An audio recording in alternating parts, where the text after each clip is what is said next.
تعالیٰ کا بڑا فضل اور احسان ہے کہ رمضان المبارک کا مہینہ ہمیں ملا، اور رمضان میں جو خاص عبادت تھی، اللہ نے جو بھی ہمیں توفیق بخشی، ہم میں سے ہر ایک نے رمضان کی قدر کی ہے، اور اللہ تعالیٰ سے ہم آج لینے کے لیے یہاں جمع ہوئے ہیں۔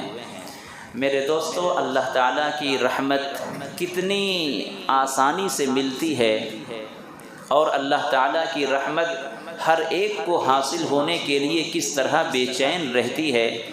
ذرا سا اگر ہماری طرف سے مجاہدہ ہو جائے، ذرا سا ہماری طرف سے پہل ہو جائے تو اللہ کی رحمت برس پڑتی ہے۔ اس لیے کہ ایک ماں اپنی اولاد سے کتنی محبت کرتی ہے، ایک ماں اپنی اولاد سے کتنی چاہت رکھتی ہے۔ ماں کے دل سے آپ پوچھئے، بیٹے کو اگر کھانسی ہو جائے، سردی ہو جائے، ایک چھینک آ جائے رات میں، تو ان کی نیند اڑ جاتی ہے، ماں کا دل دھڑکنے لگتا ہے۔ کبھی رات میں بچہ جاگ گیا، اچانک سے اس کی آنکھ کھل گئی اور ماں نے دیکھ لیا تو وہ طرح طرح کی باتیں سوچنے لگتی ہے کہ پتہ نہیں بیٹے کو نیند کیوں نہیں آ رہی ہے، اور اگر بیٹے کے تعلق سے کوئی ناگہانی بات سن لی تو ماں کا چین قرار سب ختم ہو جاتا ہے۔ ماں اپنی اولاد سے اس قدر محبت کرتی ہے، اللہ تبارک و تعالی اس ماں سے زیادہ محبت اپنے بندے سے کرتا ہے۔ میں اپنی بات حضرت علامہ ابن قیم رحمۃ اللہ علیہ کے ایک واقعے سے شروع کرتا ہوں، غور سے سنیں کہ اللہ اپنے بندوں سے کیسی محبت کرتا ہے۔ آج ہم جو یہاں مسجد میں جمع ہیں، اللہ تعالیٰ کی محبت لینے کے لیے آئے ہیں، اللہ کی رضا اور خوشنودی حاصل کرنے کے لیے ہم آئے ہیں۔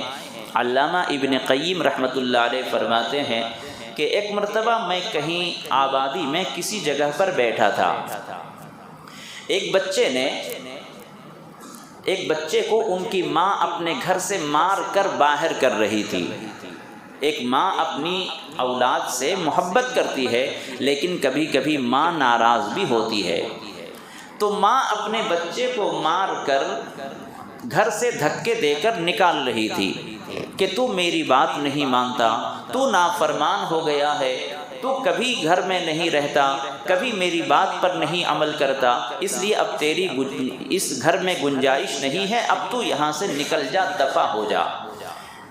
اب اس بچے نے ماں کے دھمکانے سے اور دھکا دینے سے دروازے کے باہر گر پڑا، اور ماں نے اندر سے دروازہ بند کر لیا۔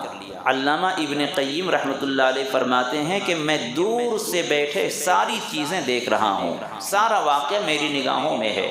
ماں غصے میں ہے اور بچے کو دھکا دے رہی ہے، بچہ دروازے کے باہر گرا ہے اور روتا رہا، روتے روتے اس کی آنکھ لگ گئی۔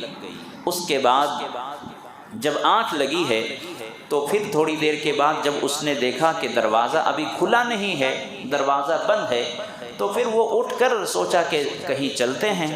وہ جانے لگا، کبھی ادھر جاتا کبھی ادھر جاتا، اور لوٹ کر پھر اسی دروازے کے قریب آتا۔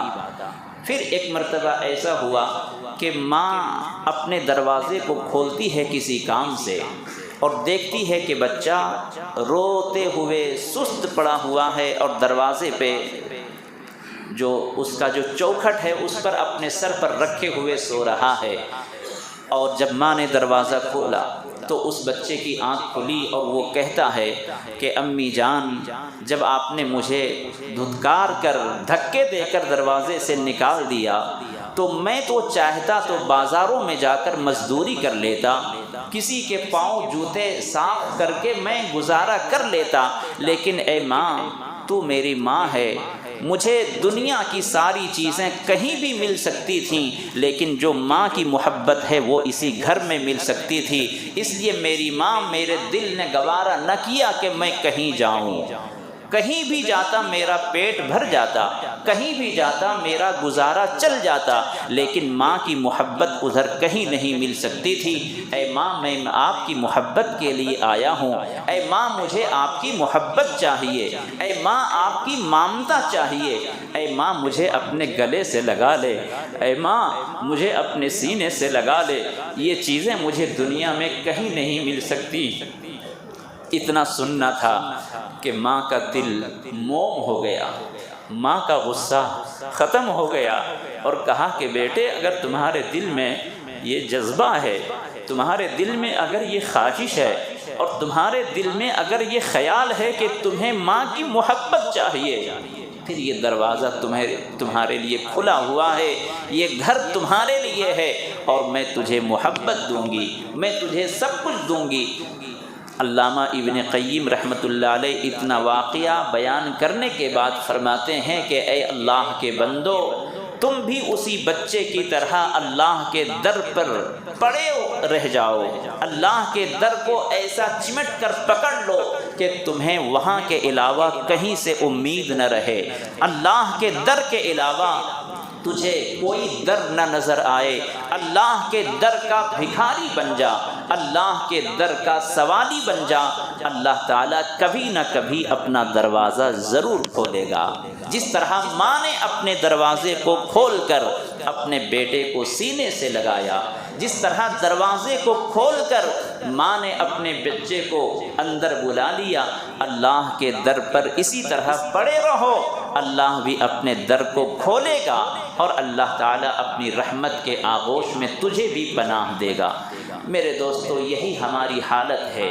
آج ہم اللہ کا در چھوڑ کر چاہتے ہیں کہ ہمیں کہیں دوسری جگہ سکون مل جائے، اللہ کا در چھوڑ کر چاہتے ہیں کہ وہاں سے ہمیں طاقت مل جائے، وہاں ہمیں دولت مل جائے، لیکن میرے دوستو، اللہ کے در کو چھوڑ کر کہیں نہ سکون مل سکتا ہے، نہ کہیں امان مل سکتا ہے، نہ کہیں تجھے دولت و طاقت و قوت مل سکتی ہے۔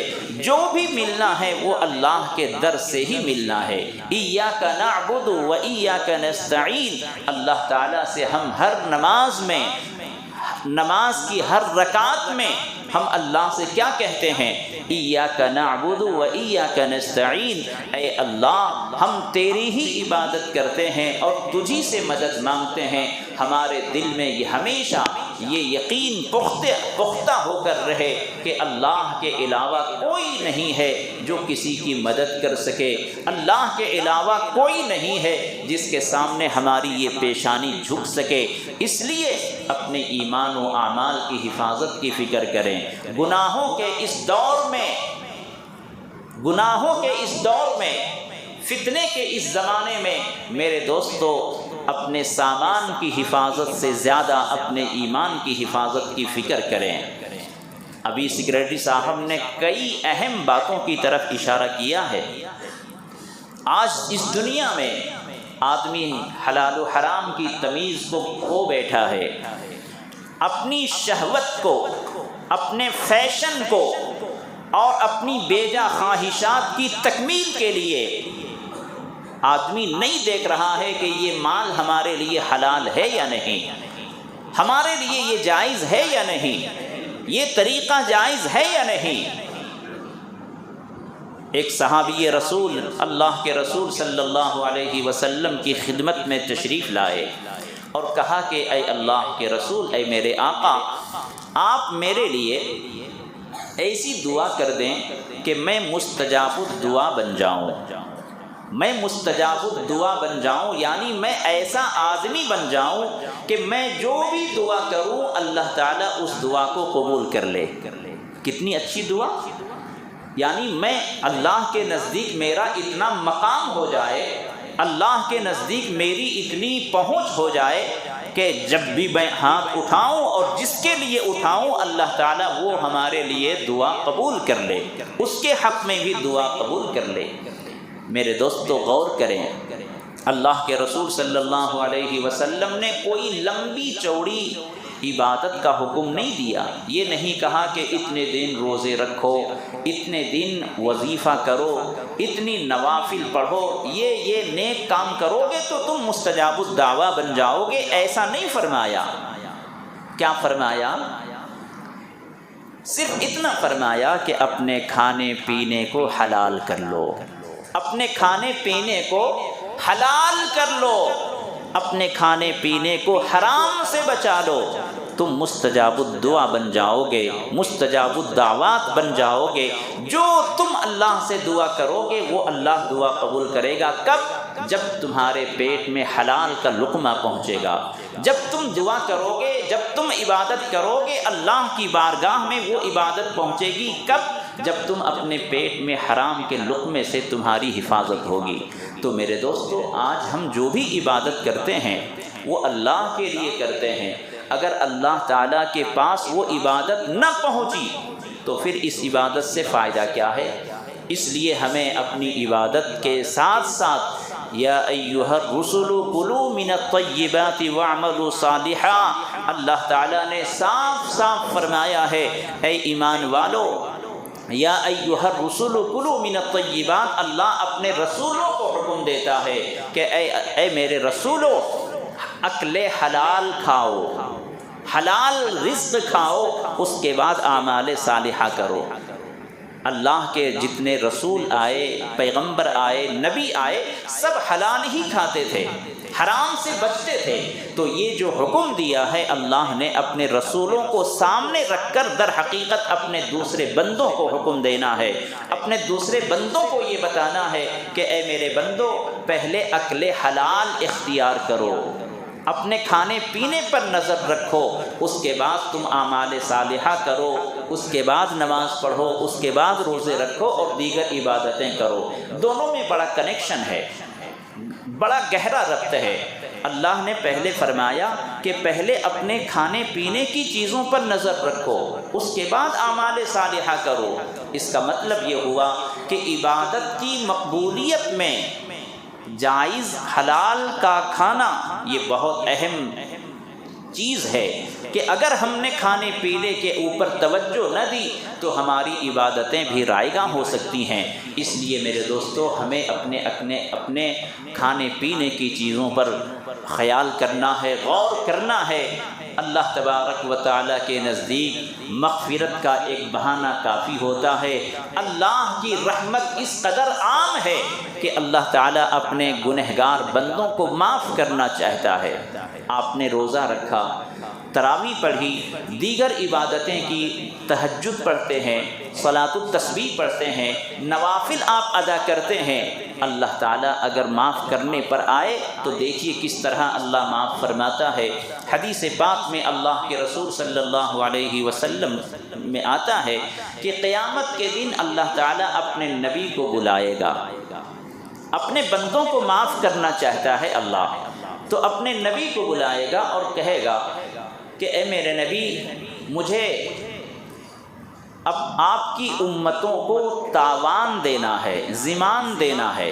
مطلب کیا ہے کہ اگر جیسے آپ نے کوئی سواری لی اور آپ نے کہا کہ بھی 50 kg کا وزن ہمیں یہاں سے مارکیٹ لے کر جانا ہے، اور آپ نے 50 kg کے اوپر آپ نے اور وزن ڈال دیا، تو آٹو رکشہ ہو یا دوسرے جو بھی ہوں، وہ کہتے ہیں نا کہ چارج زیادہ لگے گا۔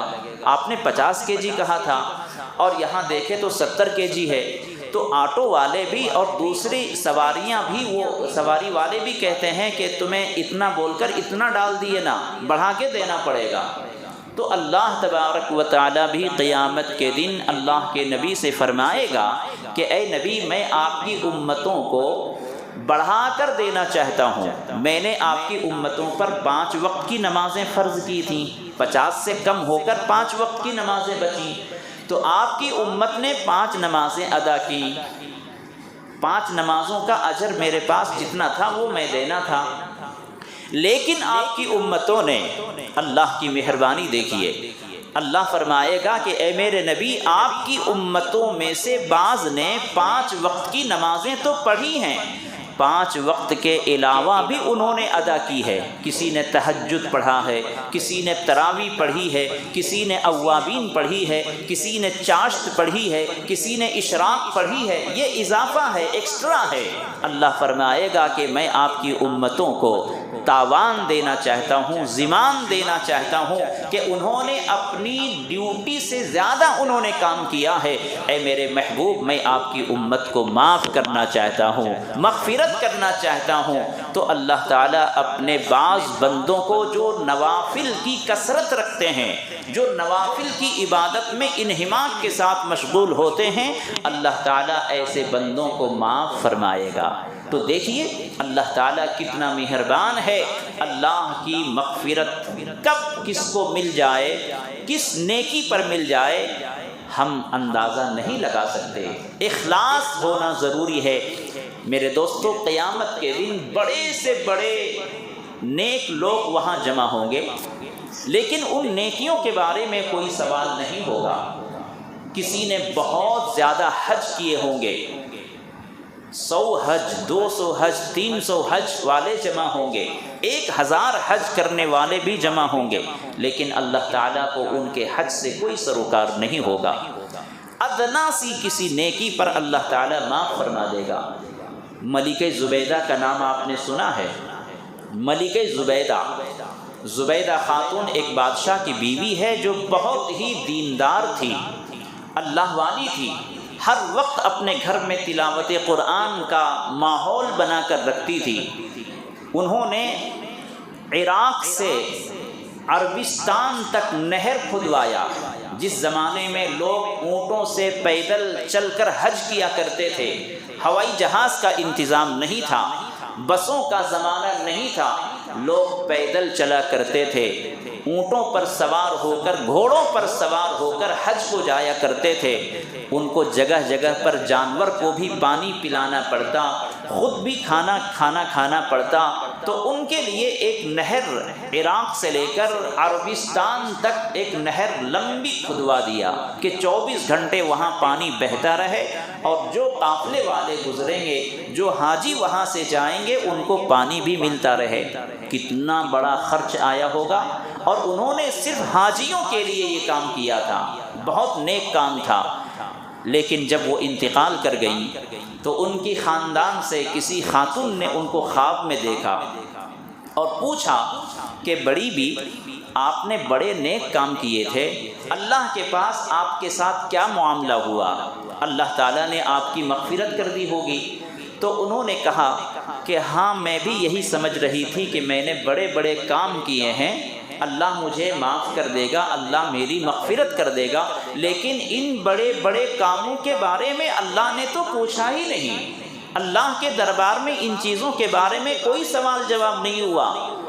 بس اللہ تعالیٰ نے میری مغفرت کر دی، اور ایک چھوٹی سی نیکی کی وجہ سے، ایک چھوٹی سی نیکی کی وجہ سے اللہ نے مغفرت کر دی۔ آج دنیا میں جس کام کو نیکی نہیں سمجھتے، بے ادبی کرتے ہیں، وہ کان کھول کر سن لیں، اللہ تعالیٰ کے پاس جب پکڑ ہو گئی تو پھر کوئی چھڑانے والا نہ ہوگا۔ حضور اکرم صلی اللہ علیہ وسلم کی شفاعت ضروری ہوگی۔ اب ملکہ زبیدہ کہتی ہیں کہ میری ایک چھوٹی نیکی کی وجہ سے اللہ تعالیٰ نے مغفرت کر دی۔ وہ چھوٹی نیکی کیا تھی؟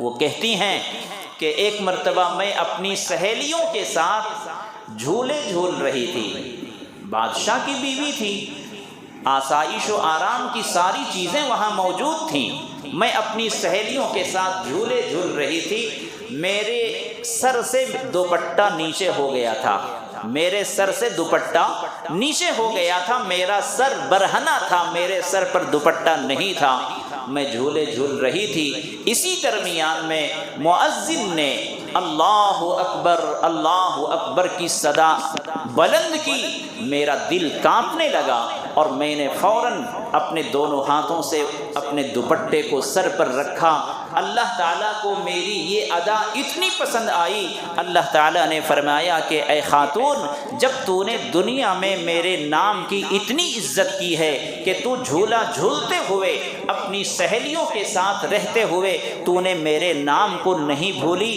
میرے نام کا احترام کیا، میرے نام کی عزت کی ہے، تو آج میں تیری بھی عزت کرتا ہوں اور تیری مغفرت کرتا ہوں۔ تو اللہ تبارک و تعالیٰ نے ملکہ زبیدہ کی مغفرت نہر کھدوانے کی وجہ سے نہیں کی، بلکہ اللہ کے نام کی عزت رکھنے کی وجہ سے، اللہ کے نام کا ادب کرنے کی وجہ سے۔ آج میری مائیں دنیا میں دیکھیں ہمارے گھروں میں کیا ماحول ہے، اللہ تعالیٰ کا نام لیا جاتا ہے، ہمارے گھروں میں ٹی وی چلتی رہتی ہے، اللہ کا نام لیا جاتا ہے، گھروں میں اپنی گپ شپ میں لگے رہتے ہیں، اذان ہوتی رہتی ہے، لوگ اپنی اپنی باتوں میں مشغول رہتے ہیں، اللہ کے نام کی کسی کو پرواہ نہیں ہوتی۔ میرے دوستو، جبکہ یہ فقہ میں مسئلہ موجود ہے، اللہ تعالیٰ کا جب نام لیا جائے، جب اذان ہو تو آپ جو بھی کام کرتے ہوں اس کام کو چھوڑ کر اذان کا جواب دیں، اذان میں جو کلمات کہے جاتے ہیں ان کلمات کو آپ دہرائیں اور اس کا جواب دیں۔ لیکن آج ہمارے یہاں ان کلمات کی کوئی اہمیت نہیں ہے، ان کلمات کی کوئی عظمت نہیں ہے، لوگ ٹی وی دیکھتے رہتے ہیں، موبائلوں میں مصروف رہتے ہیں، مذاقوں میں مصروف رہتے ہیں، ہوٹلوں میں اپنے اپنے کاموں میں اور گپ شپ میں مصروف رہتے ہیں۔ ایک مسلمان اگر اذان کی عزت نہیں کرتا، ایک مسلمان کے دل میں اگر اذان کی عظمت نہیں ہے، احترام نہیں ہے، تو میرے دوستو آپ اذان کی عظمت اور احترام کس سے کروانا چاہتے ہیں؟ جو ایمان والے نہیں ہیں، جو اذان پر پابندی لگانے والے ہیں، جو مساجد پر پابندی لگانے والے ہیں، کیا آپ ان سے ادب کروانا چاہتے ہیں؟ نہیں میرے دوستو، ہمیں خود اذان کی عزت کا، ادب کا خیال کرنا ہے۔ اذان کے کلمات کے ترجمے کیا ہیں، اس کا معنی مطلب کیا ہے، ہمیں ان کے کلمات کو ترجمے کے ساتھ ہمیں سمجھنا ہے، تب جا کر ہم کسی دوسرے کو ہم سمجھا سکتے ہیں۔ اس لیے اللہ تبارک و تعالیٰ کے پاس مغفرت کا ایک چھوٹا سا کوئی عمل ایک بہانہ بنتا ہے۔ آپ جو بھی کچھ کرتے ہیں آپ اسے اللہ کے لیے کریں، اللہ کو یہ نیکی پسند آ گئی تو پھر اللہ کے پاس آپ کا بیڑا پار ہے۔ کثرت عبادت مطلوب نہیں ہے، ایک اہم بات کی طرف اشارہ کر رہا ہوں، کثرت عبادت مقصود نہیں ہے، اخلاص عبادت مقصود ہے۔ تھوڑی بھی عبادت کرو اخلاص کے ساتھ کرو، تھوڑا بھی عمل کرو اخلاص کے ساتھ کرو۔ اخلاص والا تھوڑا عمل، اخلاص والا تھوڑا عمل بہت زیادہ بے اخلاص والی عبادت سے بہتر ہے۔ اگر آپ تھوڑا عمل کرتے ہیں، اگر آپ نے مان لو تہجد کی نماز آپ کو پڑھنی ہے، رات میں آپ اٹھے تہجد کی نماز کے لیے آپ کھڑے ہو گئے، 2 رکعت 4 رکعت 6 رکعت جتنی بھی آپ کو پڑھنا ہے اخلاص کے ساتھ اللہ کے لیے آپ نماز پڑھیں، انشاءاللہ یہ 2 رکعت 4 رکعت نماز جو اخلاص سے پڑھتے ہیں اس ریاء و نمود کی بہت زیادہ عبادت سے بہتر ہے جو لوگ اپنی عبادتوں کا چرچا کرتے ہیں، جو لوگ اپنی عبادتوں کا چرچا کر کے لوگوں کے سامنے بیان کرتے ہیں، لوگوں کو دکھانے کے واسطے بیان کرتے ہیں، ان سے بہتر ہیں۔ اور میرے دوستو، ہمارے پاس جو اللہ تعالیٰ کی امانت ہے میری زندگی، یہ بہت قیمتی ہے۔ آپ اپنے رشتہ داروں کو یاد کریں، نہ جانے کتنے ہمارے رشتہ دار پچھلے سال رمضان میں تھے، اس سال رمضان میں نہیں ہیں، اور یہ بھی پتہ نہیں کہ ہم میں سے کون اگلے سال رمضان میں رہے گا اور نہیں رہے گا۔ ہمیں اپنی زندگی کو ایک اہم اور قیمتی نعمت سمجھنا چاہیے اور ان نعمتوں کی قدردانی ہونی چاہیے۔ ایک ایک نعمت اللہ نے جو ہمیں دیا ہے، یقین جانیں کہ وہ اللہ تبارک و تعالیٰ کے پاس حساب ہوگا۔ پانی اللہ کی نعمت ہے، کھانا ایک ایک دانہ اللہ کی نعمت ہے، سانس یہ اللہ کی نعمت ہے، صحت تندرستی یہ اللہ کی نعمت ہے، ہاتھ اور پیر آنکھ کان یہ اللہ کی نعمت ہے۔ ہمیں ان نعمتوں کی قدردانی ہونی چاہیے۔ ہمارے اکابرین نے سمجھایا۔ حضرت سلیمان بن حرب ایک اللہ والے بزرگ گزرے ہیں، اللہ والے ایک بزرگ گزرے ہیں۔ پہلے زمانے کے بادشاہ اللہ کے بزرگوں کے پاس، اللہ کے ولیوں کے پاس جایا کرتے تھے۔ پہلے کے بادشاہ جو ہوتے تھے بزرگوں کی خدمت میں کبھی کبھی جایا کرتے تھے تاکہ ان سے کچھ نصیحت حاصل کریں۔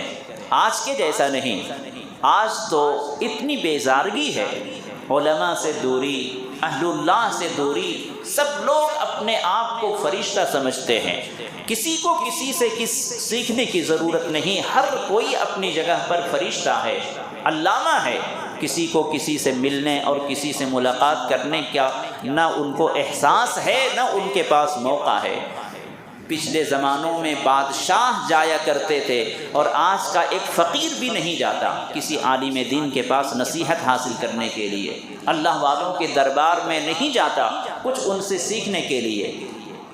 تو سلیمان بن حرب رحمۃ اللہ علیہ کے دربار میں، خانقاہ میں خلیفہ ہارون رشید پہنچے۔ خلیفہ ہارون رشید یہ بادشاہ تھے اور سلیمان بن حرب ایک اللہ والے بزرگ تھے۔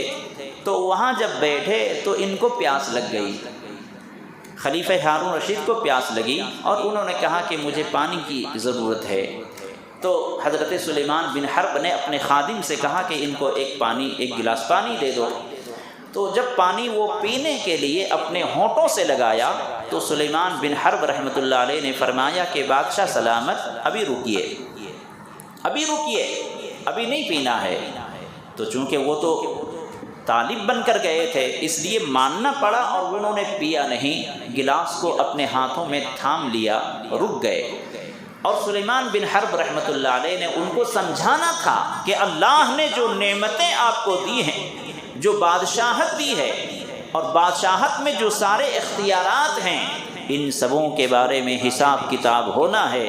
تو حضرت سلیمان بن حرب رحمۃ اللہ علیہ نے فرمایا کہ بادشاہ سلامت، اچھا آپ یہ بتائیں کہ جس طرح آپ کو ابھی پیاس لگی ہے اسی طرح آپ کو کبھی پیاس لگ جائے اور پوری دنیا میں ایک گلاس پانی کے علاوہ کہیں پانی آپ کو نہ ملے، آپ کہیں جنگل میں ہوں یا کہیں ایسی جگہ پر چلے گئے ہوں جہاں کوئی پانی نہ ہو، صرف یہی ایک گلاس پانی ہو، ایک آدمی بیچ رہا ہو، تو آپ یہ بتائیے کہ اس ایک گلاس پانی کو حاصل کرنے کے لیے آپ اس کی کتنی قیمت دیں گے؟ تو بادشاہ خلیفہ ہارون رشید نے کہا کہ اے شیخ، میں ایک گلاس پانی کو حاصل کرنے کے لیے اپنی آدھی سلطنت دے دوں گا، چونکہ جان بچانا ہے، پیاس شدید ہے، تو میں اپنی جان بچانے کے لیے آدھی سلطنت، آدھی بادشاہت دے دوں گا۔ کہا اچھا ٹھیک ہے، کہا پانی پی لیجئے۔ پانی پینے کے بعد کہا کہ بادشاہ سلامت آپ یہ بتائیں کہ اب وہ پانی جا کر پیشاب کے راستے سے نکلنا ہے، لیکن وہ پیشاب بن کر وہ راستے سے نہیں نکلا، اٹک گیا، اور پوری دنیا میں کوئی ایک ڈاکٹر ایسا ہے جو آپ کے اس پانی کو پیشاب کے راستے سے نکال سکتا ہو، تو اس کو آپ کتنی فیس دیں گے، اس کو آپ کتنی قیمت دیں گے؟ اور اس کے علاوہ کوئی وہ دوا نہ جانتا ہو؟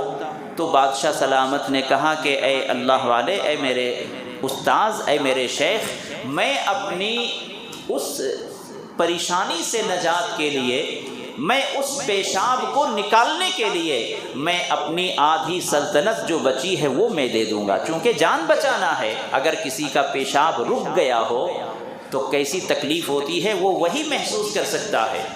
تو سلیمان بن حرب رحمۃ اللہ علیہ نے سمجھانے کے لیے فرمایا کہ اے بادشاہ سلامت، آپ کی پوری سلطنت ایک گلاس، پوری سلطنت آپ کے ایک گلاس پینے میں اور ایک گلاس وہی پیشاب بن کر نکلنے کے برابر ہے۔ اب آپ یاد کریں کہ اللہ تعالیٰ کی اس نعمت کو آپ نے کتنا استعمال کیا ہے، اللہ تعالیٰ نے آپ کو کتنی فراوانی دی ہے، تو اللہ تبارک و تعالیٰ کی نعمتوں کی اس طرح سے قدردانی ہونی چاہیے، ورنہ اللہ تبارک و تعالیٰ وہاں قیامت کے دن حساب کرے گا۔ ہر چیز کا حساب ہونا ہے۔ جو ہمیں زندگی ملی ہے یہ ایک نعمت غیر مترقبہ ہے، ایک عظیم نعمت ہے، ہمیں اپنی نعمت کو ضائع نہیں کرنا ہے۔ اللہ تعالیٰ کے احکام پر، اللہ کی مرضیات پر ہمیں اس زندگی کو گزارنا ہے۔ میرے دوستو، آج شب قدر ہے۔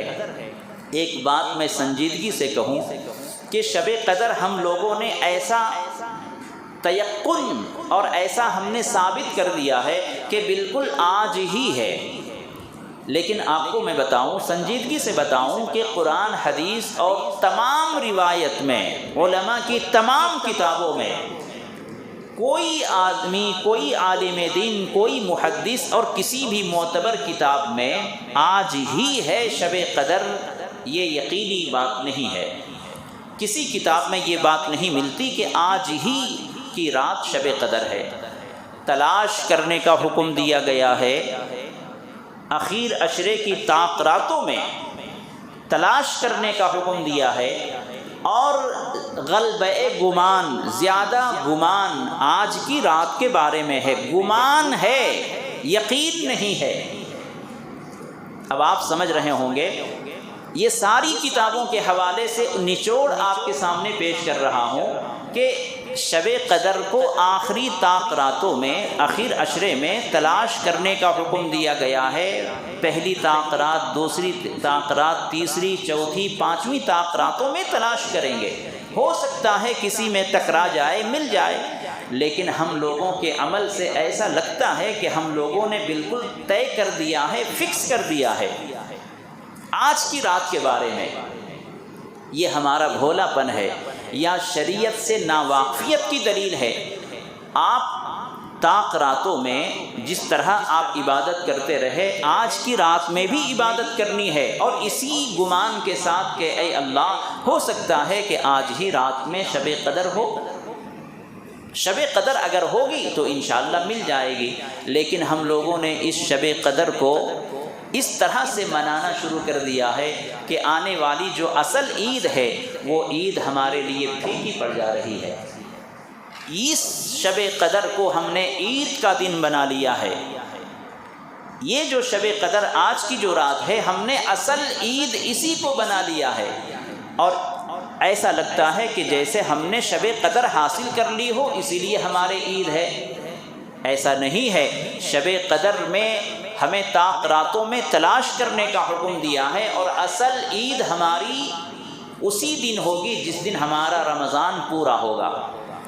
رمضان پورا ہوگا، اس کی صبح جو عید ہوگی وہ اصل ہماری عید ہے، مسلمانوں کی عید ہے۔ لیکن ہمارے اعمال سے اور ہمارے کارناموں سے ایسا لگتا ہے کہ ہم نے اصل عید اس کو سمجھ لیا ہے، جو ایک موہوم چیز ہے، جو یقینی چیز نہیں ہے۔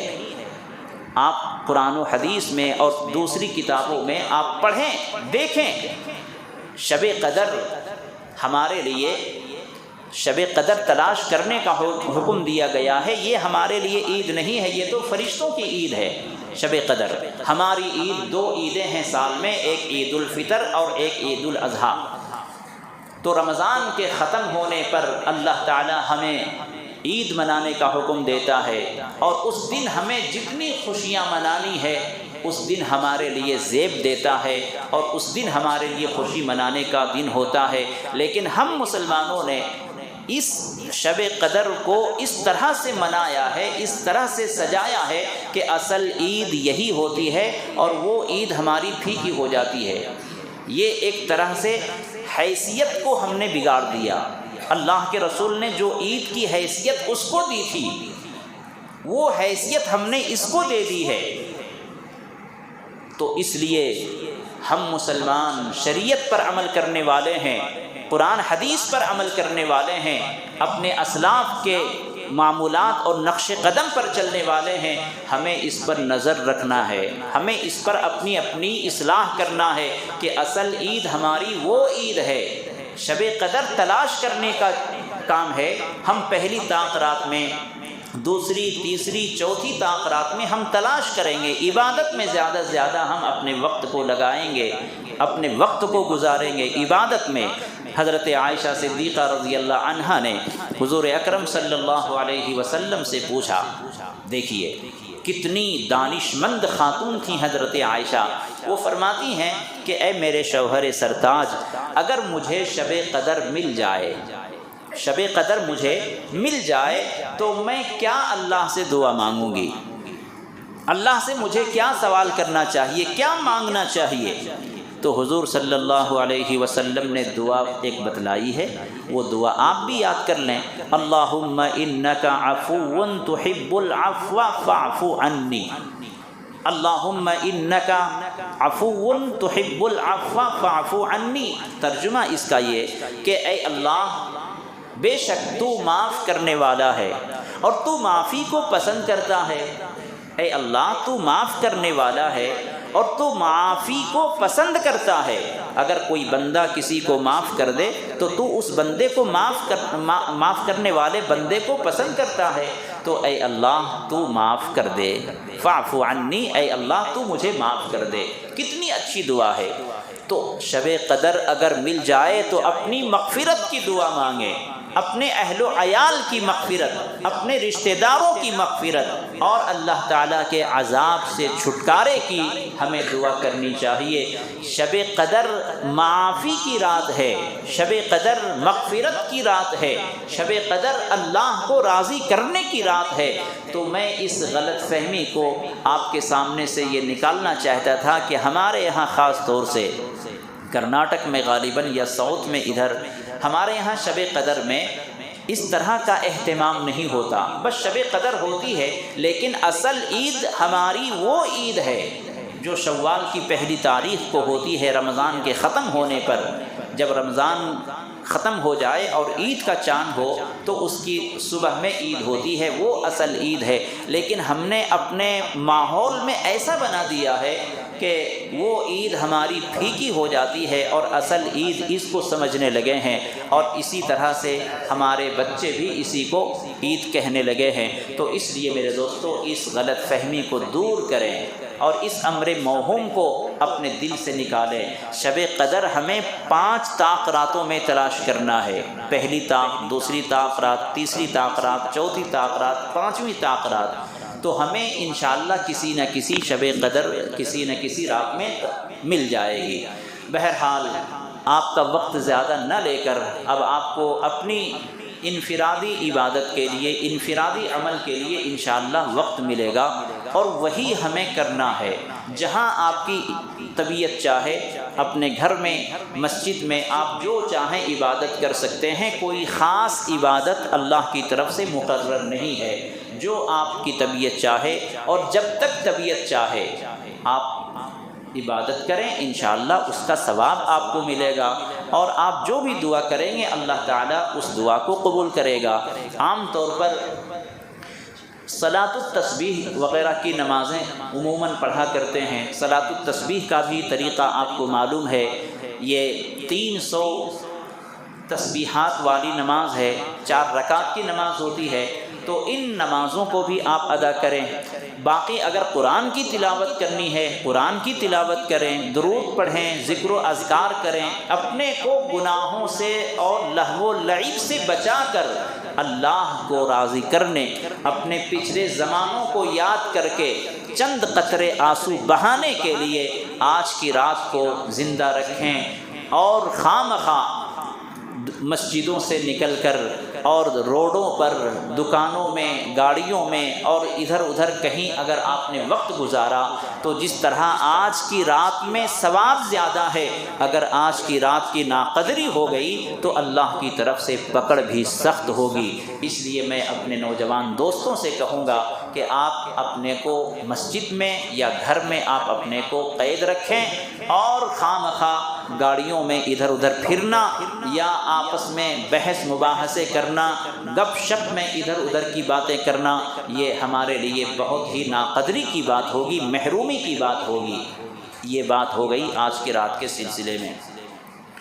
دوسری اہم بات، جو بہت ہی اہم بات ہے۔ ہم سب کو پتہ ہے کہ ملک کے حالات کیا ہیں۔ میں اللہ کا واسطہ دے کر کہتا ہوں، جو لوگ گیم کھیلتے ہیں کم سے کم اپنے لیے کچھ کرو۔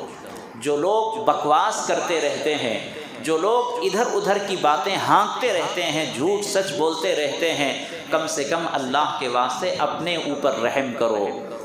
وطن کی فکر کر ناداں مصیبت آنے والی ہے، وطن کی فکر کر ناداں مصیبت آنے والی ہے، تیری بربادیوں کے مشورے ہیں آسمانوں میں۔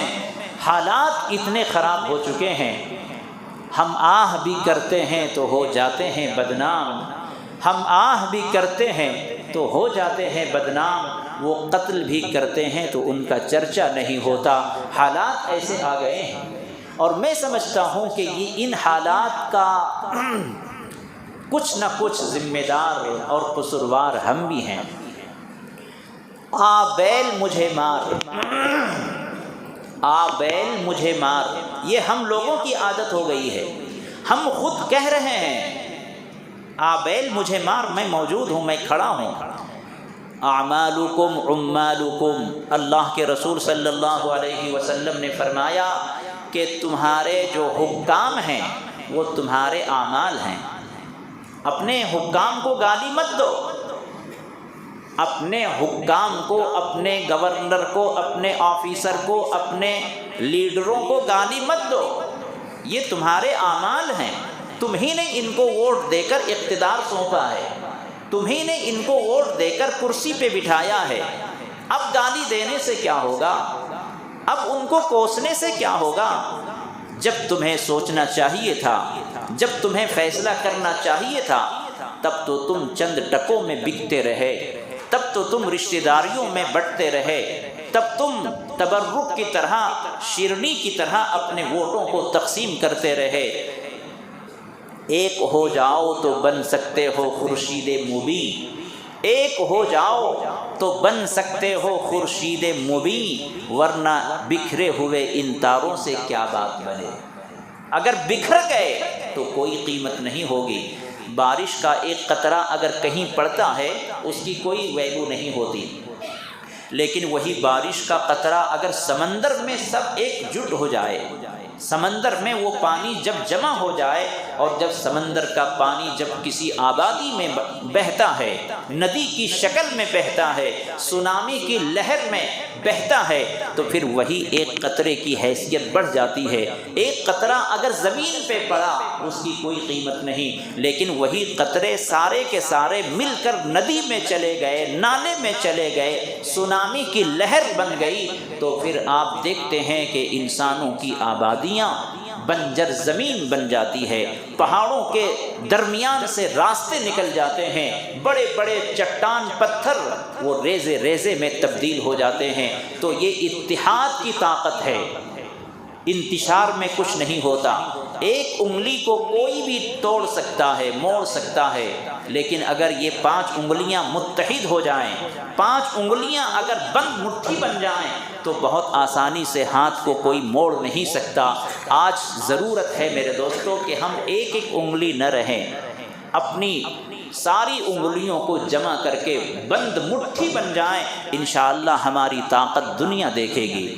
اس لیے میں آپ سے بھیک مانگتا ہوں، اللہ کا واسطہ دے کر کہتا ہوں کہ ابھی چند سالوں سے جو ہم فٹ بال کی طرح مار کھا رہے ہیں، در در کی ٹھوکریں کھا رہے ہیں، کفار و مشرکین ہمیں چڑھا رہے ہیں، کم سے کم وہ دن دیکھنے کو نہ ملے کہ ہمیں اور بھی جینا مشکل کر دیا جائے۔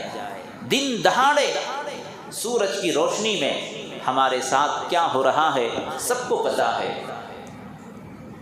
ہم میں سے ہماری کمزوری کیا ہے؟ ہم لوگ یہ سمجھتے ہیں ہے نہ کرنے والے کر رہی، ہم نہ کیا۔ یہ بہت بڑی ہماری کمزوری ہے، کرنے والے کر رہی نہ ہمیں نہیں کرے تو کیا۔ میرے دوستو، آپ کے ایک آدمی کے ایسا سوچنے سے، ہر آدمی اگر یہی سوچنے لگے تو کیسے اصلاح ہوگی؟ میں آپ کو ایک مثال دوں۔ اگر میں یہ کہوں کہ بھائی حوض ہے، خالی ہے، پورے ایک ایک کا جگ اپنے اپنے گھر سے پانی ڈالو، اب کوئی آدمی یہ کہے گا کہ پورے ڈال لی نا، مگر میں ایک جگ نہیں ڈالا تو کیا ہوتا ہے؟ ہر آدمی اگر یہی سوچنے لگے تو حوض بھرے گا؟ نہیں بھرے گا۔ اور ہر آدمی اگر یہ کہے کہ چلو میری ذمہ داری ہے کہ میں ایک جگ پانی ڈالوں گا، میں اپنے گھر سے ایک جگ پانی ڈالوں گا، ہر آدمی اگر یہ سوچ لے تو انشاءاللہ حوض بھر کر اوور ہو جائے گا، اس کا پانی دوسرے راستے سے نکلنا شروع ہو جائے گا۔ تو ہمارے اندر ایک چیز یہی ہے کہ ہم دوسروں پر ڈال دیتے ہیں اور اپنے آپ کو الگ سمجھتے ہیں، اپنے آپ کو سمجھتے ہیں کہ میں بس دودھ کا دھلا ہوں، مجھے کیا بھی نہیں ہوتا، میں جیسا ہوں میں ٹھیک ہوں، کرنے والے کر رہے ہیں۔ آج یہی سوچ ہمارے اندر آ گئی ہے، اس لیے ہمارے اندر اتحاد نہیں ہو رہا ہے، ہمارے اندر اتفاق نہیں ہو رہا ہے۔ اس لیے میرے دوستو ابھی وقت ہے، فیصلہ کریں۔ ہم اپنے آپ کو دو چیزوں کا پابند بنائیں، اور اپنے گھر میں جس طرح آپ دیگر کاموں کے لیے لوگوں کو تیار کرتے ہیں، جب کہیں سفر میں جانا ہو تو آپ کیسے سامان ریڈی کرتے ہیں، افراد کو کیسے تیار کرتے ہیں، اسی طرح آپ کو الیکشن کے دن دو کام کرنا ہے۔ الیکشن کی تاریخ یاد ہے؟ 10 تاریخ جون میں ہے، ماشاءاللہ۔ تو 10 مئی کو الیکشن ہے اور رزلٹ 13 کو ہے۔ تو 10 تاریخ سے پہلے ہمیں کیا کرنا ہے؟ سب سے پہلے ہمیں ووٹر آئی ڈی یا جو دوسرے ڈاکومنٹس ہیں جو وہاں ضرورت میں کام آئے، ان ڈاکومنٹس کو ہم نکال کر رکھیں۔ سب سے پہلی چیز ہے، جو ہمارے گھر میں بالغ بچے ہیں اور جن کے ووٹر آئی ڈی اور دوسرے ڈاکومنٹس ہیں جن کے ذریعے سے ووٹ ڈال سکتے ہیں، وہ گھر میں سے تلاش کر کے سامنے رکھو۔ ایک کام تو یہ۔ دوسرا، 10 تاریخ کو فجر کی نماز کے بعد سب سے پہلا کام، آپ کا نام کون سے بوتھ میں ہے، ووٹر لسٹ میں نام دیکھیں اور کون سے بوتھ میں ہے، وہاں اول وقت میں آپ سے بھیک مانگی جا رہی ہے۔ جمعیت علماء کرناٹک کے صدر حضرت مولانا مفتی افتخار صاحب نے اپیل بھیجی ہے، اول وقت میں آپ ووٹ ڈالنے کی کوشش کریں۔ دیر ہوگی تو مسئلہ گڑبڑ بھی ہو سکتا ہے کہ آپ کا لسٹ میں نام تو ہے لیکن ووٹ ڈال دیا گیا، دیر کرنے کی وجہ سے آپ کی جگہ پر کوئی اور ڈال دے گا، آپ کیا کریں گے؟ تو سب سے پہلا کام کہ ووٹر آئی ڈی اور دوسرے ڈاکومنٹس ہیں یا نہیں وہ آپ چیک کر لیں۔ دوسرا، 10 تاریخ کو آپ ووٹ ڈالیں اور اپنے گھر میں جتنے بھی ہولڈر ہیں ووٹر، ان تمام کو ووٹ ڈلوائیں، اور کہیں بھی آپ اپنے پروگرام کو آگے پیچھے کر کے ووٹ کو یقینی بنائیں اور اپنے ووٹ فیصد کو بڑھانے کی کوشش کریں۔ میرے دوستو، ہمارے پاس طاقت ہے، یہ اللہ کی بہت بڑی مہربانی ہے کہ ہم اس ملک میں ہیں۔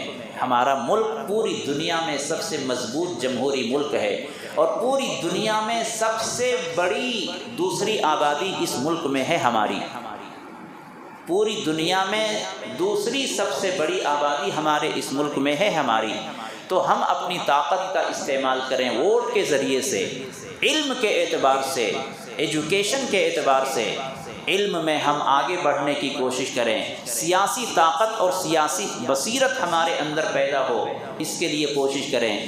آپ الیکشن سے پہلے سیاسی طور پر اپنے آپ کو تیار کریں، گیم کھیلنا، بحث و مباحثے میں لگنا اور فضول کاموں میں ادھر ادھر جانا، ان چیزوں سے آپ اپنے آپ کو بچائیں، انشاءاللہ فائدہ ہوگا۔ اور ایک ایک جگ پانی حوض میں ڈالنے کی طرح سے ہر آدمی اس سلسلے میں کچھ نہ کچھ کرے، اپنے اپنے گھر میں کم سے کم الیکشن کے تعلق سے چرچا کرے، اس کی اہمیت کو بتائے۔ اگر آپ نے چھوڑ دیا کہ چند لوگ کر رہے ہیں تو پھر بہت بڑی ناکامی ہوگی، اور جو حالات پچھلے 14-15 سال سے آ رہے ہیں، ان حالات کی وجہ سے آج ہماری قوم کہاں کھڑی ہے ہم کو سمجھنے کی ضرورت ہے۔ اور آخری بات یہی ہے کہ آپ جس طرح سے